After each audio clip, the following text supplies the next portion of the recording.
আজই ডাউনলোড করুন আর এনজয় করুন আপনার পছন্দের শো।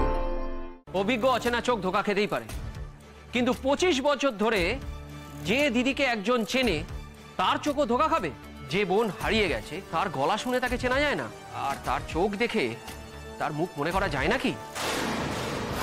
যে স্রোতস্বিনীর দিকে গুলিটা ছুঁড়েছিল সে স্রোতস্বিনীর নাম ধরেও ডেকেছিল।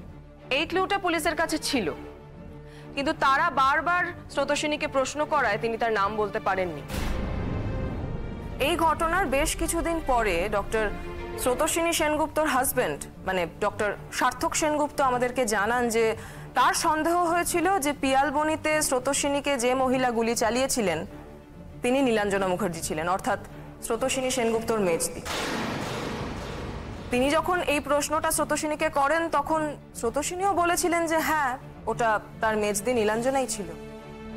এবং এরপরে আমরা আরো নিশ্চিত হই যে ক্রান্তির দলই এই ডাকাতির সঙ্গে ইনভলভড। আমাদের খোঁজ আরো ইন্টেন্সিফাইড হয়। আমাদের সোর্স মারফত আমরা একটা লিড পাই যে ক্রান্তির দল এখন উমুলপুরে বসবাস শুরু করেছে, মানে পিয়ালবনির ঘটনাটার পরেই তারা উমুলপুরে থাকতে শুরু করে। স্রোতস্বিনী সেখানেও যান তার মেজদির সঙ্গে দেখা করতে। ইওর অনার, আমি মিস্টার হাসদার, ওনার কথাটা শেষ করতে দিন, আপনি পরে ক্রস এক্সামিনেশনের সুযোগ পাবেন। Sorry sir. Thank you your honour. যদিও স্রোতস্বিনী সেনগুপ্ত খুবই গোপনীয়তার সঙ্গে ওখানে যান, কিন্তু আমাদের ইনফর্মার ওনাকে স্পট করে। বাট আনফর্চুনেটলি আমরা মাঝপথে ওনাকে হারিয়ে ফেলি, আমরা ওনাকে ফলো করতে পারিনি। কিন্তু তার ইমিডিয়েট পরের দিনই আমরা উমুলপুরে যাই এবং সেখান থেকে ক্রান্তিভূষণ আর নীলাঞ্জনাকে অ্যারেস্ট করি। ওকে, আদালত প্রসিকিউশনের সাক্ষীর অপেক্ষায় আছে। প্রসিকিউশন, আপনার কোনো প্রশ্ন করার আছে ওনাকে? না স্যার, পরে ওকে ডাক। ডিফেন্স? ইওর অনার, প্রথম কথা, আইও যে বললেন স্রোতস্বিনী সেনগুপ্ত তার স্বামীকে বলেছিলেন যার হাতে পিস্তল ছিল সে নীলাঞ্জন। এটা ভুল। বলেছিলেন যে হতে পারে, হতে পারে। সংশয়ের এলিমেন্টই পুলিশ বাদ দিয়েছে নিজেদের পয়েন্ট প্রুভ করার জন্য। আমি আইও ম্যাডাম মহুয়া খানকে একটা সহজ আইডেন্টিফিকেশনের খেলা খেলতে বলবো। ম্যাডাম, এই কাগজটায় 8 জনের চোখ দেখতে পাচ্ছেন? এই কাগজটাতেও 8 জনের। এর মধ্যে কোন দুজনের চোখ নীলাঞ্জনা মুখার্জি সেটা আপনাকে আইডেন্টিফাই করতে হবে। Objection your honour. এটা কি ধরনের সময় নষ্ট করছেন? এতক্ষণ উনি আমাকে প্রশ্ন করে আমার সমস্ত কাজে বাধা দিচ্ছিলেন, এখন কি সব ছবি দেখিয়ে প্রমাণ করার চেষ্টা করছেন? এটা কেসের একটা বড় ইম্পর্টেন্ট ব্যাপার। চোখ দেখে মানুষ আইডেন্টিফাই করা, কাজে এই কেসটা খুব ইম্পর্টেন্ট। এতে অসুবিধা কি আছে মিস্টার মিত্র? প্রসিড। ম্যাডাম, ভালো করে দেখবেন। হ্যাঁ,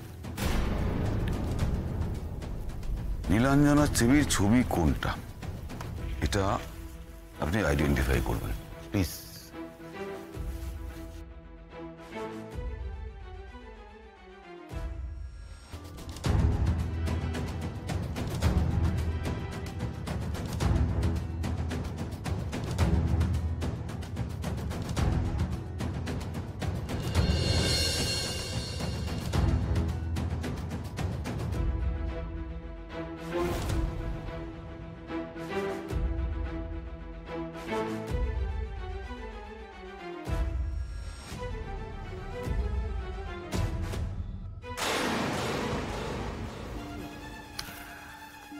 আপনি আর একবার ভালো করে দেখে তারপর দিন। আমি দেখে নিয়েছি স্যার। Okay sir. ম্যাডাম মহুয়া খান নীলাঞ্জনা দেবী হিসেবে যে দুটো ছবিকে আইডেন্টিফাই করেছেন আমি আপনার কাছে দিচ্ছি, পেন দিয়ে মার্ক কোন করে।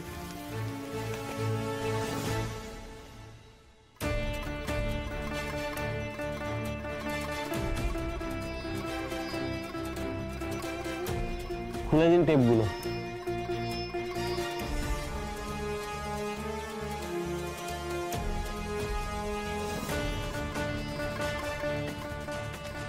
আপনি দেখতে পাচ্ছেন ইওর অনার, এই কাগজে নীলাঞ্জনা মুখার্জির ছবি থাকলেও অফিসার কিন্তু চিনতে পারেননি।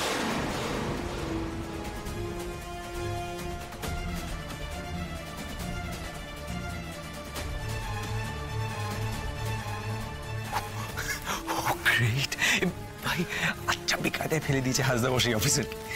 আচ্ছা, এবার অন্য পেপারটা আনমাস্ক করা হোক ইওর অনার।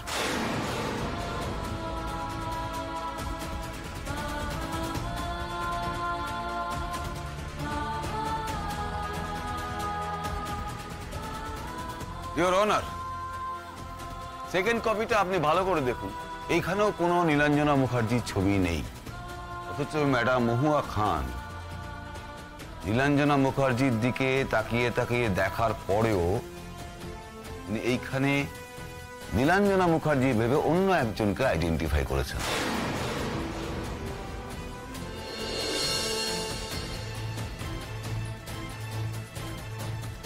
ইওর অনার, এবার যদি আমি বলি যে এই ঘটনাটি ঘটেছে পিয়ালবনির কেসে, সেখানেও নীলাঞ্জনা মুখার্জি ছিলেন না, কিন্তু কিছু ধারণার ভিত্তিতে অন্য কাউকে সে বলে আইডেন্টিফাই করা হয়েছে। ইওর অনার, আমি এটাই বলতে চাইছিলাম।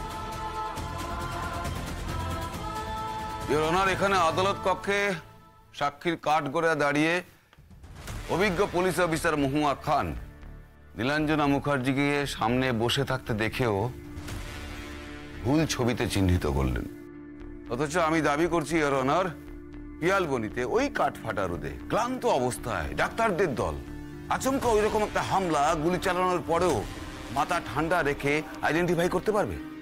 অত তার গলা বা শুধু চোখ দেখে বা তার মুখ, এত পাকা চোখ যখন এইরকম ধোঁকা খেয়ে গেল, তখন কিভাবে ওই ভীত সন্তুষ্ট ডাক্তারদের আইডেন্টিফিকেশন আমরা পোক্ত বলে ধরে নেব?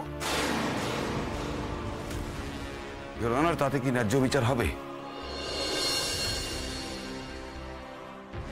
হতেই পারে ইওর অনার, অভিজ্ঞ অচেনা চোখ ধোকা খেতেই পারে, কিন্তু 25 বছর ধরে যে দিদিকে একজন চেনে তার চোখও ধোকা খাবে? যে বোন হারিয়ে গেছে, যার খোঁজ পাওয়া যায়নি, তার গলা শুনে তাকে চেনা যায় না? সে তো তার নিজের মায়ের পেটের বোন, আর তার চোখ দেখে তার মুখ মনে করা যায় নাকি? ইওর অনার, আমি স্রোতস্বিনী সেনগুপ্তকে সাক্ষী হিসেবে পেশ করার জন্য আদালতের কাছে অনুমতি চাইছি।